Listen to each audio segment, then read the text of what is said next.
It is NFL Draft Week. I will tell you what the Bengals should do, what I think they will do, and why I think this draft sets up quite well for them. You are in the jungle. I'm Matt Edwards.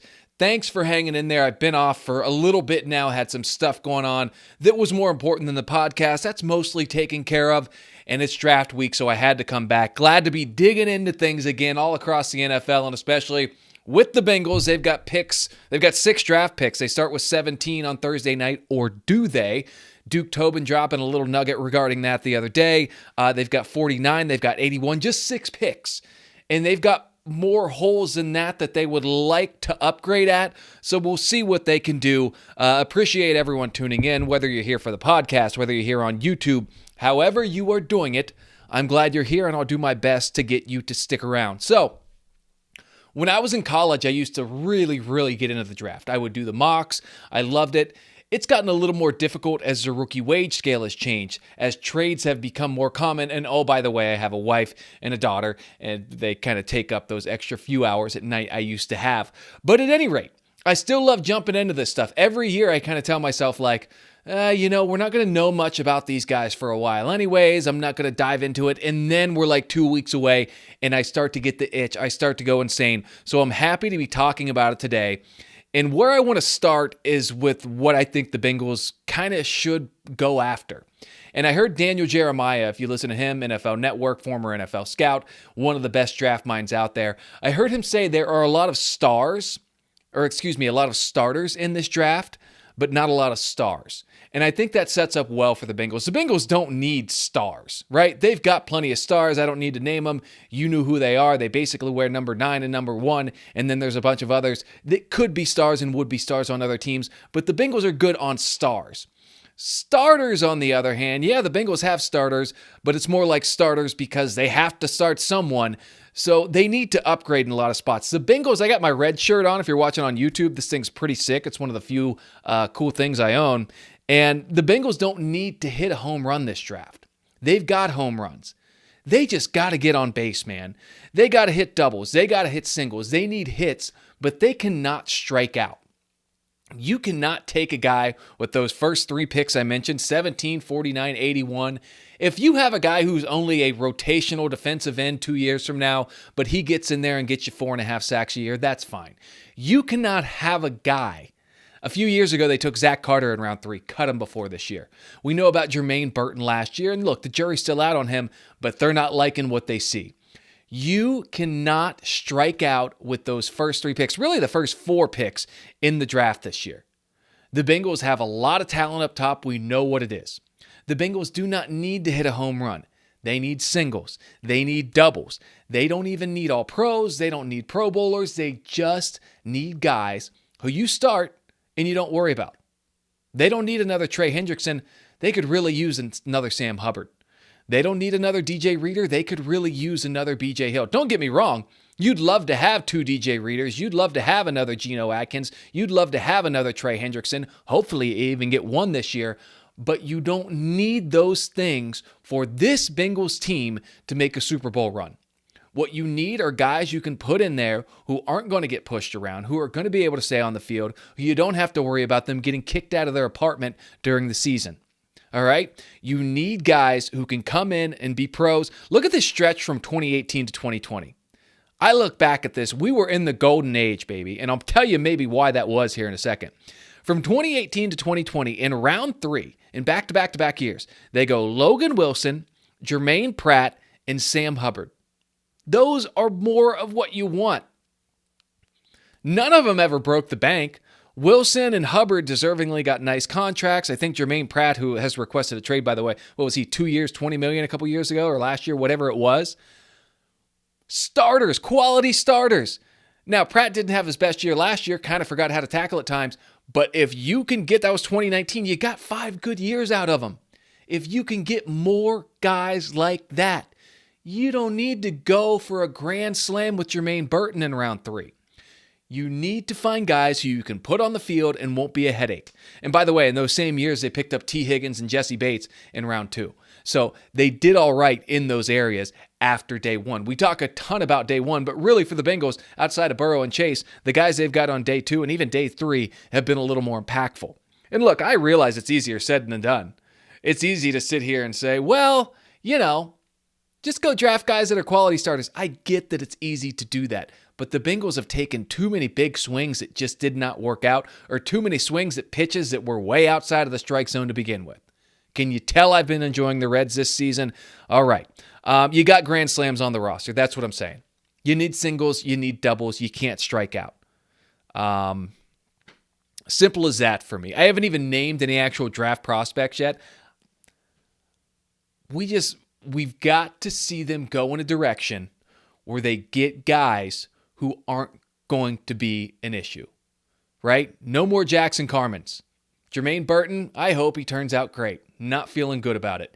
You need guys who are going to come in and get the things done. Here's what I love about this draft. I said up at the top that this draft I actually think sets up well for the Bengals. And the reason why, I said Daniel Jeremiah said starters, not stars. They're starters deep. I don't know if there's going to be many stars outside of the top 10. I'm sure there'll be a couple, but we don't know who they are yet. A lot of it will have to do with where they end up going. I'd love to see the Bengals trade back here. Duke Tobin said on Monday, we've only got 6 picks. We'd like to have more. I'm paraphrasing there. I believe he also added, we'll see what we can do about that. That's him saying, hey, we're open for business. And I'll talk about that more in a bit, but that's kind of my number one thing. I'll tell you where I want the Bengals to go in this, and I'm not going to act like I know any more than anyone else, but sometimes it's one of those things you don't overthink. Just go for the right guys at the right spots, and things work out more often than not. As far as their needs go, they need offensive line help, especially at that guard position. Right now, you're looking at Cody Ford and Cordell Volson as their starters. Cody Ford, kind of their swing offensive lineman last year. Alex Kappa was cut. He is now with the Las Vegas Raiders, who picked 6th overall and will likely take Ashton Genty, it's looking like. They need everywhere on the defensive line, right? They got TJ Slayton out of Green Bay. It looks like him and BJ Hill will be the starters at defensive tackle. Trey Hendrickson, totally up in the air. We don't know. He could be a Bengal at the end of the week. He could be a Detroit Lion at the end of the week. Maybe he's playing for the Washington Commanders. Time will tell. But he's got 35 sacks the last 2 seasons. His price is not cheap, and rightfully so. Whatever he gets, he is going to go out there and do his best to earn that money. What can the Bengals get in return? Do the Bengals want anything in return? Do they want to continue to try to negotiate with him? Time will tell on that. And then, of course, I say guards, I say defensive line. I mean, the secondary has question marks all over it. So I think if the Bengals take anyone in the secondary, cornerback or safety, you can't be too upset about it, right? We don't know what they're going to be. I mean, Cam Taylor-Britt, a year ago at this time, I told you was the next breakout cornerback in the league. He had a rough 2024. DJ Turner looks solid at times. Dax Hill looks solid at times. But that's about it. That's about it. At safety, Jordan Battle looked really good his rookie year. Last year, they didn't play him half the year for some reason. Geno Stone, good, but it's almost like more difficult to know what to do with their secondary because we've seen pops. Before Geno Stone got hurt in that Vegas game, he was starting to really come on.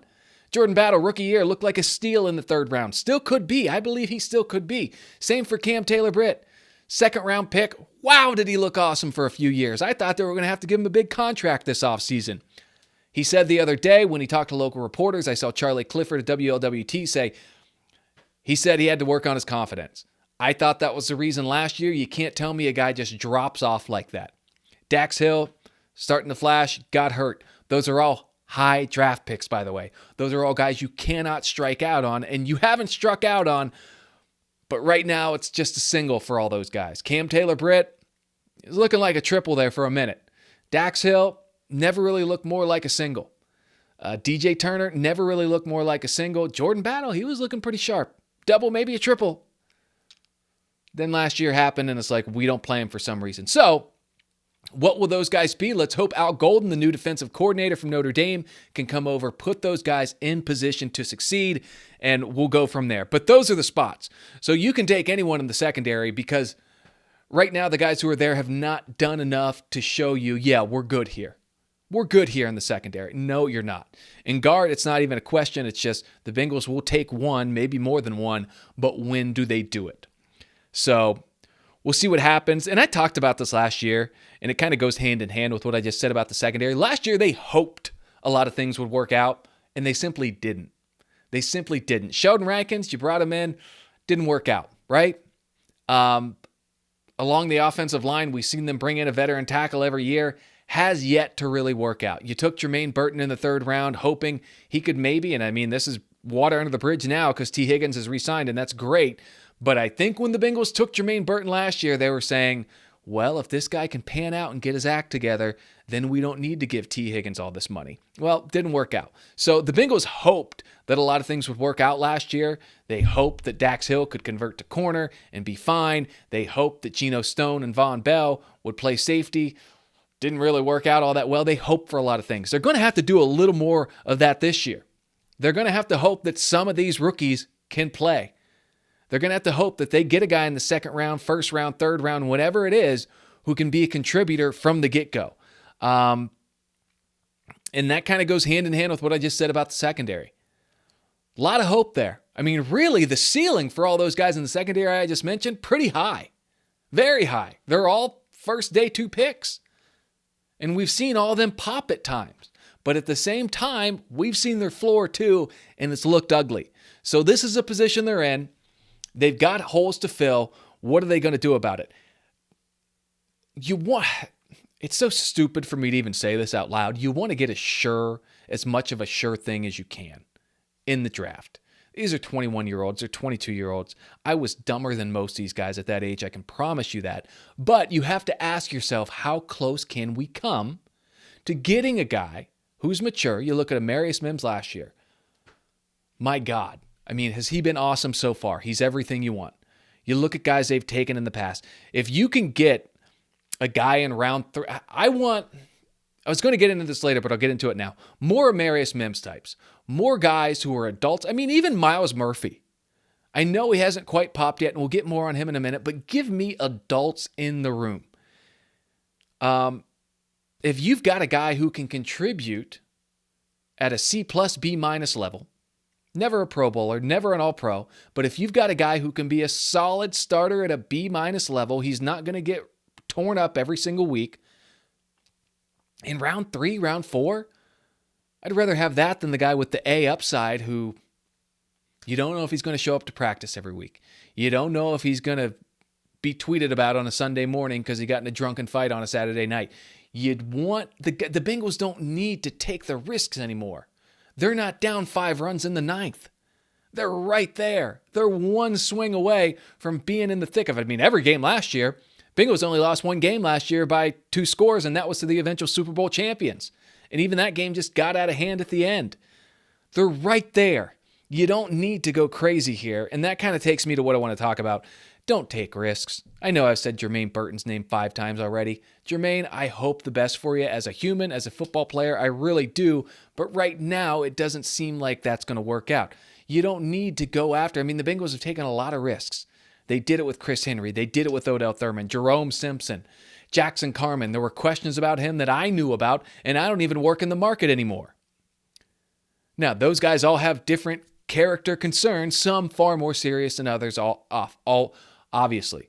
But still, at the end of the day, this is the same ownership group. I know that I mentioned some guys in the 2006, 5 class there, whatever it was, 04, whenever it was 05.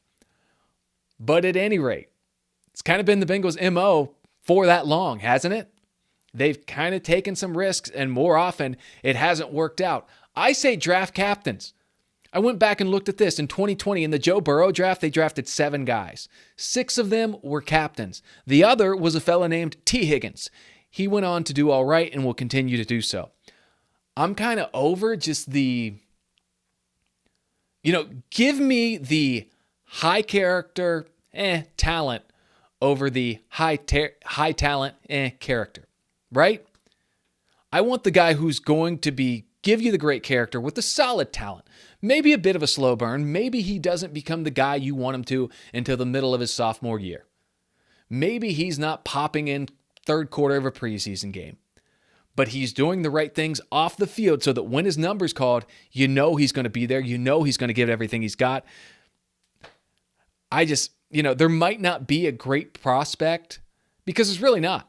This is kind of again, I'll say it again, stars not starters, and I'm taking that from Daniel Jeremiah. It was a great little line that he had, and it totally makes sense if you read up and study into this draft. There might not be a great prospect that the Bengals have on their board when their number is called and they're on the clock. So get someone who you know is going to work to be that great prospect. It's worked out. I mean, Logan Wilson in round 3. Come on. Come on. Tyler Boyd. Got in a little trouble in college. Turned it around. Okay, sometimes it works out. Carlos Dunlap, same thing. I name all the guys who had the screw-ups. Tyler Boyd and Carlos Dunlap both got DUIs in college. They ended up being awesome Cincinnati Bengals. Even Tyler Boyd, I believe Marvin Lewis benched him like his rookie year was a healthy scratch. Sometimes it works out. But more often than not, the list of names I had that didn't work out a lot longer than the ones that did. So that's where I'm at. I don't know if the Bengals are going to go edge rusher. We'll see what happens with Trey Hendrickson. Joseph Osai's obviously in the mix. Myles Murphy came out the other day, their first-round pick 2 years ago. He said he's down to 13% body fat. He gave up eating cereal, which is one of those things that's like, I am far, if you're watching this on YouTube or if you've ever seen a picture of me, you know I'm far from a professional athlete, but I know that sugar is not good for you if you're a defensive lineman in the NFL. And every single cereal is loaded with sugar. Come on, what are we doing here? Can the Bengals get some nutritionists in the building? So, I don't even remember what I was going into there. But, the defensive ends. Myles Murphy, Joseph Osai, Cam Sample back in the mix. He looked promising till he got hurt. So, and that brings me to when I'm looking at, you see the Bengals linked to defensive ends a lot. I see James Pierce. I see Mike Green, rumored to have character issues. Please stay away. Questions about if they love football. Please stay away. Questions about them getting mad at practice and storming off the field. Please stay away. You're not that far away, Bengals. You're not that far away from winning the AFC North. And as I've said a million times, if you can win the AFC North, you can win the Super Bowl. Everyone knows it. So, again, those guys, I look at guys with character concerns, guys like Pierce, guys like Mike Green, Walter Nolan, a defensive tackle who they've been linked to at Ole Miss, questions about him. Man, it's okay to hit a double in the first round, but you cannot strike out. And to me, those guys I mentioned feel like Adam Dunn. They feel like you're either hitting a homer or you're striking out. And Adam Dunn, for as good as he was, let's see what his career batting average was. The big donkey, baby. 237. Should have let you guys guess. Look, we love Adam Dunn. In baseball, 237 with a home run like every 3 at-bats is pretty good. In football, 237, that's going to work out 1 out of every 4 times you're either hitting a homer or you're striking out. So if you take one of those guys, 75% of the time, it doesn't work out. I'm making that number up based on Adam Dunn's career batting average, but you get the point. You get the point. You can't strike out. You can hit a double in the first round. That's fine. Bengals have done that. Bengals have hit doubles in the second round. Joe Mixon, Tyler Boyd come to mind. They've hit homers in the 4th round. Grand Slam and Geno Atkins should be the Hall of Fame. I know that's a one-off from 10 years ago, but you get the point. Give me the guys. Geno Atkins, by the way, undersized, but strong as an ox. Worked hard, quiet, great character. I don't know that Geno Atkins ever even looked at a beer. Perfect human being. Didn't talk to you. Probably because he, doing some nice stuff in his head. I don't know. But you don't need to hit a homer, and you sure as hell don't want to strike out. So let's find people who are going to come in and be the type of guys you want. So who will they take? I mentioned those 2 guys. I mean, obviously none of us know. It's very difficult always to predict how this thing's going to go, especially at 17. If you're picking in the top 5, top 8, top 10, top 12, you can kind of guess. And you can guess here too. I mentioned Derek Harmon, a defensive tackle out of Oregon. I didn't mention him. I mentioned Walter Nolan, the defensive tackle out of Ole Miss. Harmon is a guy out of Oregon. Seems like a likable dude. My thing, they extend B.J. Hill. They signed T.J. Slayton out of Green Bay. And I'm not saying they won't draft a defensive tackle, but they also used 2 of their top 4 picks last year on defensive tackle. So what do they think of Chris Jenkins? Took him in the 2nd round last year. B.J. Hill on the roster for another few years. I don't see it. Will they take an interior defensive lineman? Absolutely. At some point in this draft, they will, but I don't know that it happens on night one. Now, if they really love these guys, maybe they will. One of the two. Walter Nolan again, and I hope the best for these guys, unless they go to Pittsburgh, Cleveland, or Baltimore, or Kansas City. But, the Bengals, they got to get something done now. They need someone. They don't need a homer. They need a double. They need a triple. All right, no more baseball analogies today. I'm sorry. So here's who I think they'll take. I said at the top of the show, I've given this some thought. I try not to do too much because we just don't know. But I think if they stick at 17, I think they will try to trade back. But if the haul's not right, they're not going to take it. Who I think they'll take at 17 is Malachi Starks, safety out of Georgia. Go Dogs, right? Everything you read up on him, he's got the character, he's got the instincts, he's got the toughness. All fits. All fits in Cincinnati. I mean, the Bengals lost too many games late last year, right? If they can get someone who can maybe shut down a few of those chunk plays that lost them games with a couple minutes to go in the game last year, that would be great. Lamar Jackson throws a couple ducks every game. Be nice to get someone who can go grab one and turn the tide on a game. They need a ball hawk. They had one named Jesse Bates. They can redeem themselves this year by getting another one in Malachi Starks out of Georgia. That's who I think they're going to end up taking. It's tough to say because you don't know exactly what Al Golden wants. Or at least I don't. I'm sure if you really go study Notre Dame and what they do, and it's not going to be the same because you can't run a college defense and a pro defense exactly the same because you're going to have different types of players, but it's going to be pretty similar. So I think they get a ball hawk. They typically, I think I heard Jeff Hobson say they haven't taken a safety in the first round in 1992, since 1992 with Darrell Williams, but they lost games late. Take the solid choice here. There's no such thing as a sure thing in the NFL, especially in the NFL draft. But the secondary I mentioned, full of question marks. Get someone who can help push those guys. Geno Stone, I think his contract's up after this year. It's not too long, whatever it is. But link him up, get a Georgia guy, an Alabama guy, and Jordan Battle back there in the secondary. And that's one less question mark you have in the secondary. So that's my mock. I'm going to mock Georgia safety Malachi Starks at 17. I hope they trade back. I think they will want to trade back. And that's what I hope they do. That's what I think they'll do. If they're there, they'll take Malachi Starks, in my opinion. What I hope they do is trade back. Again, it's a deep draft. I said it 100 times. Starters, not stars. You can get a boatload of guys. If the Giants are sitting there at 34 and the Bengals are up at 17 and Shedeur Sanders is still on the board, maybe you make a call to New York. Maybe you load up on young guys. If the Giants, they've got 34, they could give you that. I think they've got 2 third-round picks. So you drop down 17 picks, maybe get, they're obviously you'd get their 2 at 34. You get their 2, their 3, and maybe a 3 next year to drop back 17 picks.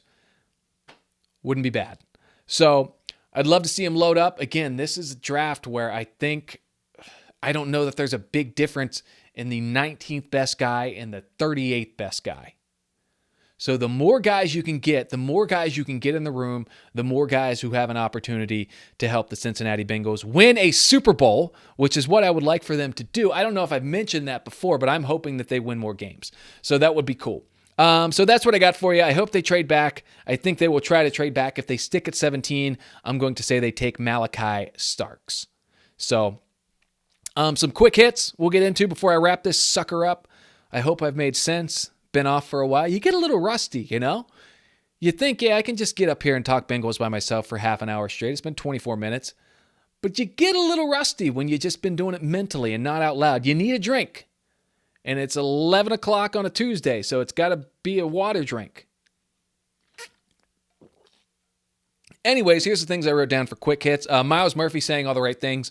I think the Bengals can look at him. He's trimming up. He's getting in better shape. I saw Joe Danneman of Fox 19 posted a clip of him saying it's me versus me. Basically, the only thing that can stop me is me. I love the mindset. I love him taking accountability.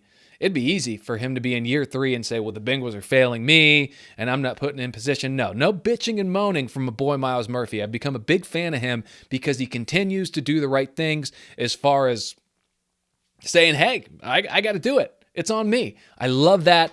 I think you're really the Bengals can look at him when they're evaluating what they're going to do and say, man, we liked him 2 years ago. He's doing and saying the right things. Maybe we don't need an edge rusher in round one. We got, and again, I mentioned the character stuff. Even with the character stuff, Myles Murphy's got all the traits as a human being you want, but he still has not evolved into the guy. We've seen pops. We've seen flashes.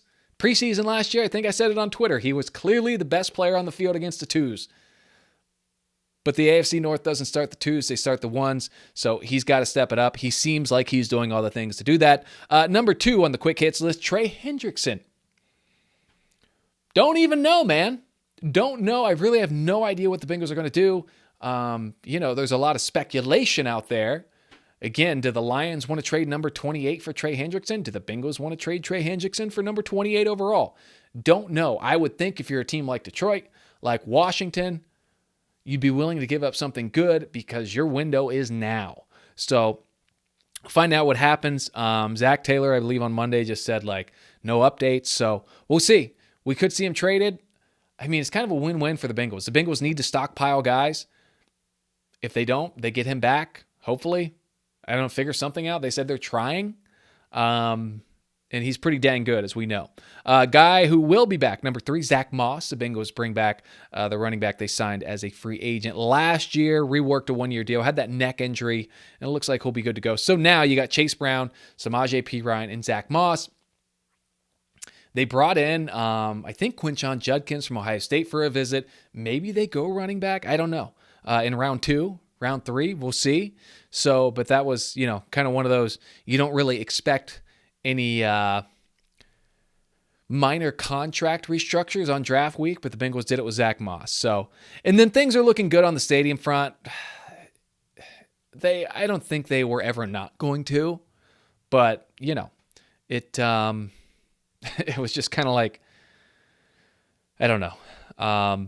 Hamilton County and the Bengals. Basically, there were headlines out there. I mean, Pro Football Talk had one out suggesting the Bengals could move to Chicago. Yeah. And they would have 2 teams in the Windy City. Obviously, that wasn't going to happen, and I appreciate Mike Florio and all he does. Sometimes I don't agree with him, but he is as unique and, comes up with own takes that aren't hot and that no one else comes up with. That's a whole nother subject. I do like him, but sometimes he says zany stuff, and I appreciate the effort. But it was never going to happen. But Hamilton County announcing today that they are working with the NFL, with the Cincinnati Bengals, to get the stadium stuff done. I think like $800 million worth of renovations to be done by 2029. And I love that they have the stadium down there. Hope they keep it down there. Don't be like the Browns and move out to some corny suburb with what's it called? Brook Park. Welcome to Brook Park.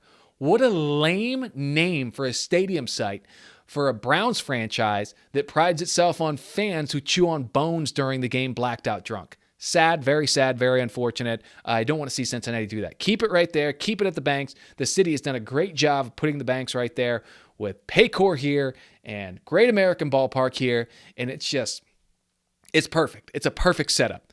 If it ain't broke, don't fix it. You need a lot of money. You got to fix it, but don't move it. If it ain't broke, don't move it. That's what Abraham Lincoln said. So that's that. Those are the quick hits. My wish list on draft night. So here are the 3 things. You could just fast forward this whole podcast, listen to these 3 things. Number 1, have a 4-hit night. Right now, you got 6 draft picks. Hopefully, you have 7 or 8 by the end of the night, by the end of the weekend. Have a 4-hit night, right? No more striking out. That's the big thing. Even if you just have a walk, get on base 4 times. Have 4 guys who are going to be contributors. Hopefully, you hit a homer. Hopefully, you hit 4 homers. Hopefully, you hit 9 homers. Score 24 runs. But that's unlikely. Have a 4-hit night. Get 4 guys who 5 years from now we're going to say, yeah, that worked out. That's all I ask for. 4 solid draft picks. That's number 1. Number 2, give me character over talent. I mean, doesn't it seem to work out more often than not? And I mentioned that 2020 draft. If you go back and look at it, yeah, not, I mean, Joe Burrow and T. Higgins. T. Higgins wasn't that obvious or he wouldn't have fell to the second round. But Logan Wilson in round 3. Yeah, pretty good. But he was a captain. He was a guy you knew would come in and work to get better. A lot of guys get to this level by being great from the time they come out of the womb. A lot of guys have to work at it. Logan Wilson went to Wyoming, worked his butt off. He's now one of the best linebackers in the NFL. Give me more of that. And there's other guys in that draft. I mean, Hakeem Adeniji was in that draft. 6th-round pick, started for the Bengals on the offensive line in the Super Bowl. Wasn't great, was in there by necessity, but for a 6th-round pick, he's pretty solid. I can't remember who else is in that off the top of my head. I'll try again later. And so that's number 2. Number 3, and I didn't even mention this, but I agree with it. When in doubt, I've said this for years, go trenches. I think that's where football games are won and lost. And yeah, give me some tough guys. Give me some guys who are going to show up, some lunch pail fellas, and go from there. Here's my scenario I'd really like to see them do. You trade back in round 1. You go back there a little bit. Maybe you still get Malachi Starks. If not, there's another safety there, the kid from South Carolina whose name I'm going to have to look up. I can't find it, but that's all right. You know who I'm talking about. And it doesn't matter because I'm going to be wrong on this anyways. But then in round 2, you either trade back, you take Malachi Starks.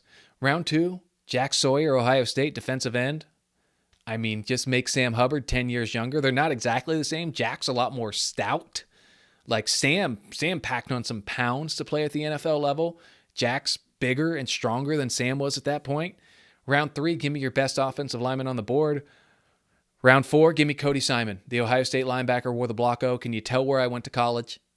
Cody Simon is a guy who has like a day 3 grade, probably going to go round 4, round 5. I would have swore just from watching him like he's late first, early second round guy. He reminds me of a lighter version of Ryan Shazier. Doesn't hit as hard, not as much of a bruiser, but like he's always there, making the right play. So that's my wish list. Give me those 2 Buckeyes, and other than that, if you give me those 2 Buckeyes, I promise you, if you fall into Zach Sawyer and Cody Simon, those are 2 hits. Maybe a single, likely doubles on both. Could see a triple, could see a home run. But I'm telling you, those are a pair of hits right there if you get those 2 guys this weekend. That's all I got for you. My name is Matt Edwards. If you want to follow me on the garbage app known as X/Twitter, I am at Matt Edwards. If you like the show, you can tell your friend, tell your mom, tell whoever you want. If you don't like it, well, I don't know why you're still here. We're 30 minutes in at this point. So, it's in the jungle. I appreciate you listening. I will post after every pick on the YouTube channel, which if you go to youtube.com, let me make sure I get this right. Of course, I don't have it up here. But it's youtube.com/InTheJunglePod. Yep, at In the Jungle Pod, the little @ sign. I'll post a little YouTube short. And those do kind of bonkers numbers. It's weird. But I'll post a little YouTube short after every pick, or after every round at least, to let you know my thoughts on it, because those are very important, right? So I appreciate you tuning in. It's like the most fun week of the off season. And then, it's an awesome time in sports. Reds are good enough, 11-12 now, I think. We've got the draft this week, the schedule release coming up for the NFL mid-March. Going to be a fun time. Enjoy it, soak it up, and then before you know it, it'll be training camp, and they'll be talking about Jack Sawyer. It's a good thing they traded Trey Hendrickson away for 2 2s and 2 1s, because Jack Sawyer is looking like the man. So I appreciate you guys tuning in. I'm Matt Edwards. Have a fun draft weekend. We'll do it again soon. Subscribe and you'll find out. See ya.